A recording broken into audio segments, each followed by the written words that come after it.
बिस्मिल्लाहिर्रहमानिर्रहीम। ये video article 15.3 है फ्रॉम चैप्टर 15, जिसमें हम properties of Laplace transform discuss करते हैं।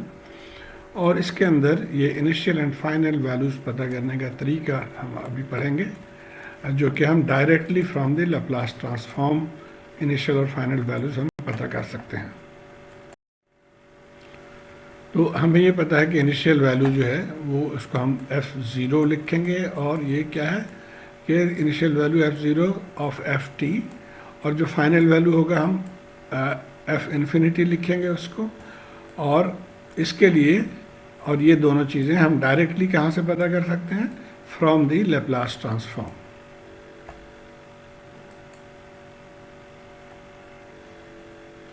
अब to obtain these properties we begin with the differentiation property of equation 15.23। तो ये एक्चुअली हमने ये पढ़ा हुआ प्रॉपर्टीज़ में कि अगर आप लैप्लास लेंगे ऑफ अ डिफरेंशियल फंक्शन, तो एक्चुअली वो हमें ये इसका बेसिक डेफिनेशन भी या जहन में रहना चाहिए लैप्लास का, कि बेसिकली ये क्या होता है कि इंटीग्रल ऑफ द फंक्शन।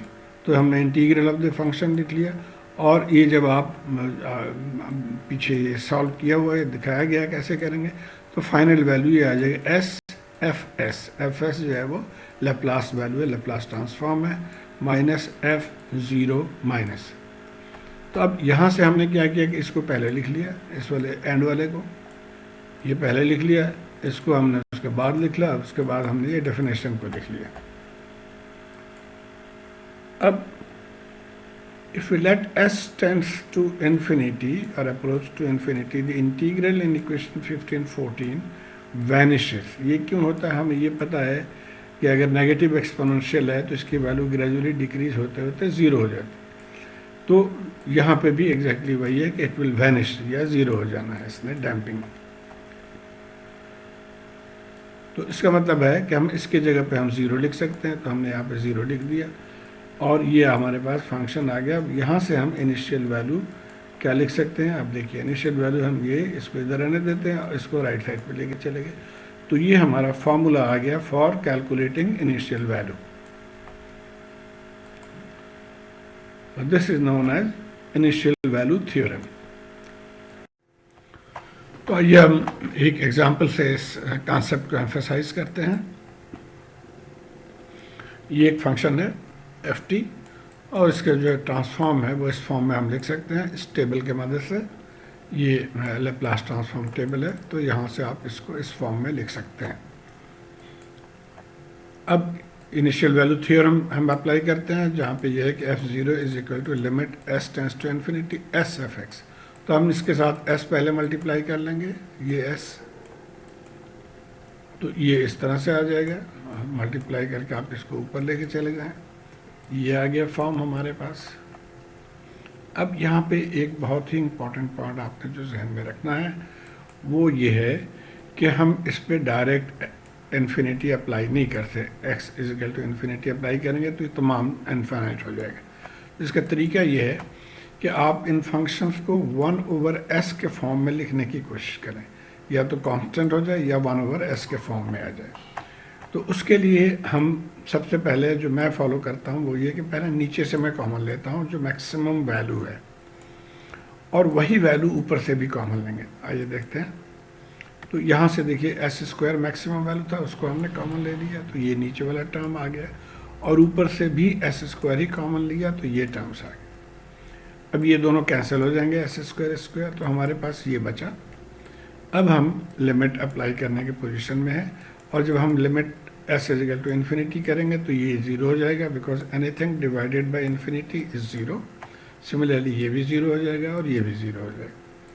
तो हमारा आंसर आ गया 1/1 is equal to 1, 1 divided by 1 is equal to 1।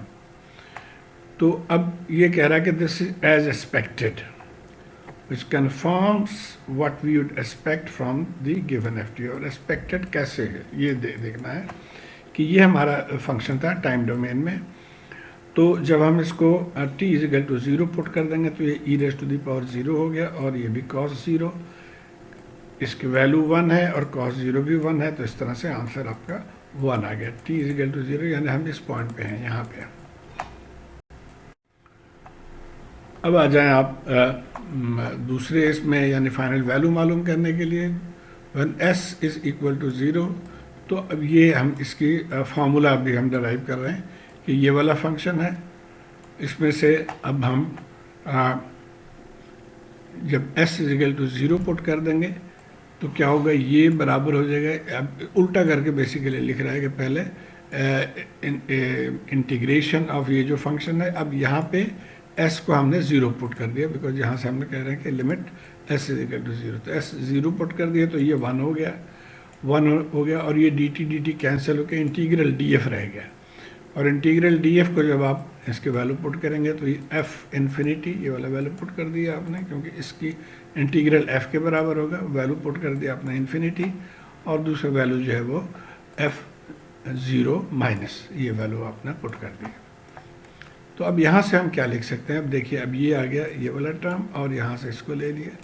अब ये दोनों टर्म्स हम कैंसिल कर सकते हैं, क्योंकि ये s डिपेंडेंट नहीं है, तो इसलिए इन दोनों को हम कैंसिल कर देंगे। तो अब हमारे पास क्या बचा कि f infinity is equal to limit ये s टेंस टू 0 sfs, तो ये हमारा फाइनल वैल्यू थ्योरम हो गया, ये फाइनल वैल्यू थ्योरम है। अब इसके लिए भी हम एक एग्जांपल से इसको समझने की कोशिश करते हैं। अब यहाँ पे हमने ये वैल्यू ले लिया है e2 sin 5t ut, और इसको भी अगेन इसी फार्मूले से, ट्रांसफॉर्म के फार्मूले से fs हम लिख सकते हैं, यानी लैप्लास फंक्शन हमने लिख लिया। इसका फार्मूला हमारा ये था, f यानी इनिशियल फाइनल वैल्यू के लिए f infinity is limit s tends to 0 sfx, तो अब इसके साथ हम s मल्टीप्लाई कर देंगे, s मल्टीप्लाई कर दिया तो ऊपर 5s आ गया, नीचे वही सारे रह गए, इसको हमने ओपन कर लिया, खोल लिया यहाँ पे। अच्छा, अब यहाँ पे भी सॉरी, यहाँ एक मिस, हाँ ये, अब ये देखिए कि अब यहाँ पे हमें अब 1/s के फॉर्म में जाने की ज़रूरत नहीं है, s इज इक्वल टू 0 आप डायरेक्ट पुट कर देंगे, तो ये भी 0 हो गया, तो ये 0 हुआ तो इसका मतलब है तमाम आंसर ही 0, तो ये हमारा आंसर है। अब ये यहाँ पे भी ये कह रहा है which confirms what we would expect from the given function.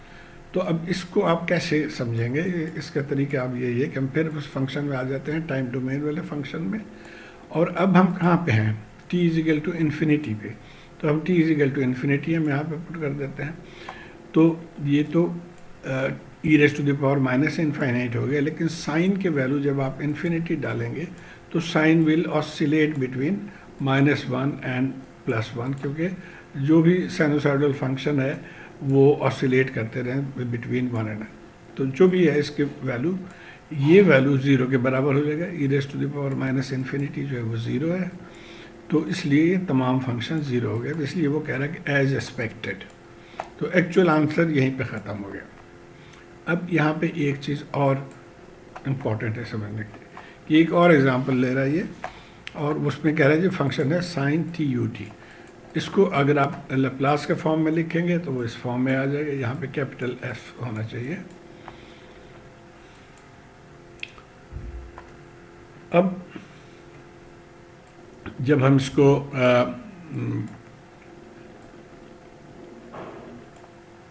इस फॉर्म में, जो हमारा फाइनल वैल्यू फंक्शन है, इस फॉर्म में जब हम लिखेंगे इसको, तो यहाँ पे भी आप इसको s से मल्टीप्लाई कर देंगे, यानी इस वाले को s से मल्टीप्लाई कर दिया हमने, और जब हम s इक्वल टू 0 पुट कर देंगे यहाँ पे, तो ये ऊपर वाला 0 हो गया, तो तमाम 0 हो गया, तो ये हमारा आंसर 0 आ गया। लेकिन ये कह रहा है कि this is incorrect because ft sin t oscillates between +1 and -1, जो हमने यहाँ पे भी थोड़ा सा जिक्र किया था, it is oscillating between +1 and -1 and therefore does not have a limit at t is equal to infinity. तो चाहे आप t is equal to infinity पे हो तब भी इट इज ऑसिलेटिंग, और इसके वैल्यू -1 और +1 के दरमियान ही होगा। तो अब इसके लिए फिर क्या नतीजा हम निकाल रहे हैं, नतीजा ये है कि thus the final value theorem cannot be used to find the value of ft sin t। सो आप फाइनल वैल्यू थ्योरम यहाँ पे यूज़ नहीं कर सकते, और एक वजह ये भी है कि जो fs है, आप यहाँ से देखें आप ये, इसमें अगर पोल आप मालूम करना चाहें तो ये s स्क्वायर इसको हम पूरा इक्वल टू 0 पुट कर देते हैं, तो s is equal to plus minus J यहाँ से आ जाएगा। तो ये प्लस माइनस जे हो गया, यानी ये इमेजिनरी एक्सिस पे है और हमें चाहिए कि left half of the S plane पे हो। तो इसलिए भी हम कह सकते हैं कि ये यहाँ पे हम फाइनल वैल्यू थ्योरम अप्लाई नहीं कर सकते। तो दो चीज़ें अब यहाँ से आ गई कि ये इसके रूट की वजह से फाइनल वैल्यू अप्लाई नहीं कर सकते, और चूँकि साइनोसाइडल फंक्शन है तो उसके लिए भी हमें ये जो हमारा आंसर निकला था वो सही नहीं है। तो ये याद रखना है, in order for the final value become theorem to hold, ये जो हमने कहा था कि left half of the S plane में रहना चाहिए, वो ये वाला है। तो ये लेफ्ट हाफ में नहीं है, तो इसलिए भी हम कहेंगे कि final value theorem does not hold. और इसी तरह हमें ये ध्यान में रखना चाहिए कि जब भी साइनोसॉइडल फंक्शन हो, in general the final value theorem does not apply in finding the final values of sinusoidal functions, because these functions oscillate forever and do not have a final value. So इनके final value नहीं होता, ये oscillate करते रहते हैं from +1 to -1। अब ये example 15.7 को देखते हैं। तो यहाँ पे भी हमें इनिशियल और फाइनल वैल्यूज पता करना है इस फंक्शन से, जिसके लैप्लास ट्रांसफॉर्म ऑलरेडी दिया हुआ है।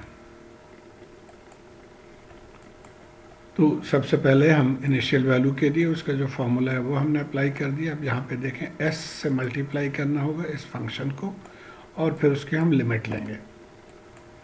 तो जब हमने इसको s से मल्टीप्लाई कर दिया तो 20s आ गया न्यूमरेटर पे, बाकी चीज़ें वही रहीं।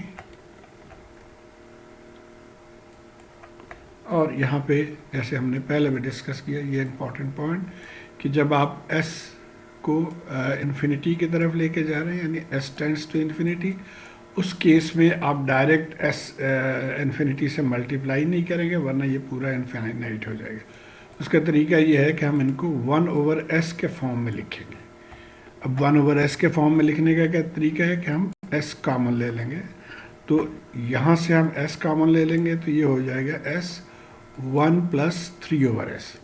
इसी तरह यहाँ से जो हाईएस्ट पावर है उसको कॉमन लेंगे। सो s² हमने कॉमन ले लिया और ये टर्म्स आ गए। अब नीचे देखिए s² और s कॉमन लिया, यानी s⁻³ हो गया। तो ऊपर वाले से भी s⁻³ हम कॉमन लेंगे, यानी यहाँ से s⁻³ कॉमन ले लिया तो ये हो गया 20/s²। और अब यहाँ हमने इन दोनों को कैंसिल कर दिया, s³ ऊपर और s और s² कैंसिल कर दिया, तो ये हमारे पास बाकी बचा। अब हम जहाँ जहाँ s है वहाँ पे हम इन्फिनिटी लिखेंगे, तो वो टर्म्स जो हैं वो 0 के बराबर हो जाएंगे। तो ये भी 0 हो गया, ये 0 हो जाएगा, बाकी ये भी 0। तो इसका मतलब ये है कि आंसर हमारा 0 आ गया। अच्छा, अभी to be sure that the final value theorem is applicable, we check where the poles of HS are located. तो इसकी पोल्स को हमने लोकेट करना है, और आपको याद होगा कि कंडीशन जो है वो है कि पोल लेफ़्ट साइड पे होने चाहिए। तो अब इस फंक्शन का पोल देखिए, यहाँ से पोल हो गया इसका -3, और जब आप इसको फैक्टराइज कर लेंगे, जो कि यहाँ पे मैंने दिखाया है मेरे ख्याल में, हाँ ये s² + 8s + 25, इसको जब आप फैक्टराइज कर लेंगे तो ये दो फैक्टर्स हमारे पास आ गए, यानी s = -4 - j3 और s = -4 + j3। तो हम ये कह सकते हैं कि ये जो इसके वजह से दो रूट्स हैं वो हैं -4 ± j3 पे। तो अब ये 3 रूट्स हो गए, which all have negative real parts. अब ये देखिए, ये तो है ही नेगेटिव साइड पे, यानी यहाँ पे है ये -3 पे, और ये इनको जब आप प्लॉट करेंगे तो -4 पे एक ऊपर की तरफ है और एक नीचे की तरफ। तो बहरहाल हमने सिर्फ ये देखना है कि क्या ये पोल्स लेफ़्ट साइड पे हैं इसके 0 एक्सिस के। तो यस, ये लेफ़्ट साइड पे है, तो इसलिए फाइनल वैल्यू थ्योरम जो है वो वी कैन अप्लाई। अब फाइनल वैल्यू थ्योरम का फॉर्मूला ये है कि h∞ limit s tends to 0 SHS। तो SHS से हमें 20s वाला ये वाला आ गया था, हमने उसको लिख लिया यहाँ पे। और अब इस केस में हमें 1/s करने की ज़रूरत नहीं, हम डायरेक्टली s = 0 यहाँ पुट कर सकते हैं। तो जब हमने इसको पुट किया तो ये भी 0 हो गया सारा। तो ये हो गया एग्जाम्पल 15.7। अब आइए हम प्रैक्टिस प्रॉब्लम को देखते हैं। प्रैक्टिस प्रॉब्लम भी उसी तरह है, थोड़ा सा इसका नाम उसने चेंज कर दिया, HS के बजाय GS कर दिया। यहाँ पे भी हमने इनिशियल और फाइनल वैल्यू मालूम करना है। और ये देखते हैं। ओके, सो G0 यानी इनिशियल वैल्यू के लिए G0 हो जाएगा limit S tends to infinity SGS। तो इसको अब हम S से पहले मल्टीप्लाई करेंगे, तो S से हमने मल्टीप्लाई कर दिया। अब ये क्या हुआ, S और S यहाँ से कैंसिल हो गया, तो ये बचा हमारे पास। अब यहाँ पे भी अगर आपको याद हो कि S इजिकल टू चूँकि इन्फिनिटी है, तो इसका भी हमने फॉर्म तब्दील करना है, 1/s के फॉर्म में लेकर आना है इसको। और आसानी के लिए मैं स्क्वायर को खोल ले रहा हूँ, तो ये आ गया एक फंक्शन और एक फंक्शन। यहाँ से हम S² कॉमन लेंगे, यहाँ से हम S कॉमन लेंगे, तो नीचे हो गया S⁻3, तो ऊपर से भी हम S⁻3 कॉमन लेंगे, तो ये इस तरह से हो जाएगा। यहाँ से S² कॉमन ले लिए, यहाँ से S कॉमन ले लिए, और ऊपर से S⁻3 कॉमन ले लिया। तो अब ये कैंसिल हो जाएंगे, यहाँ से S3 और ये S2 और 1 ये कैंसिल हो जाएंगे, तो बाकी हमारे पास फंक्शन ये बचा। अब हम इसकी लिमिट पुट करने के पोजीशन में है, जो जहाँ जहाँ पे S है वो तमाम टर्म्स जो है वो 0 हो जाएंगे, because dividing by infinity makes it 0। सो 6 रह गया ऊपर, बाकी ये दो टर्म्स 0 होंगे, यहाँ पे ये दो टर्म्स 0 हो गए, यहाँ पे ये टर्म 0 हो गया, तो ये आंसर अब हमारा आ जाएगा 6। तो ये हो गया इनिशियल वैल्यू थ्योरम। अब आ जाते हैं हम, देखना है पहले कि जी क्या फाइनल वैल्यू थ्योरम एप्लीकेबल है कि नहीं। उसके लिए हम इसके रूट्स को देखेंगे, तो यहाँ पे रूट्स कौन कौन से हैं। अब ये देखिए, ये इसके रूट्स हो गए 4 रूट्स। एक S के वजह से रूट हो गया 0, यहाँ से -2 दो दफ़ा क्योंकि स्क्वायर है, और यहाँ से -3, तो 0 -2 और 3। अब ये तीनों तो लेफ़्ट साइड पे हैं, लेकिन 0 लेफ़्ट साइड पे है या नहीं, इसको आप क्या कहेंगे, ये तो 0 एक्सिस पे है।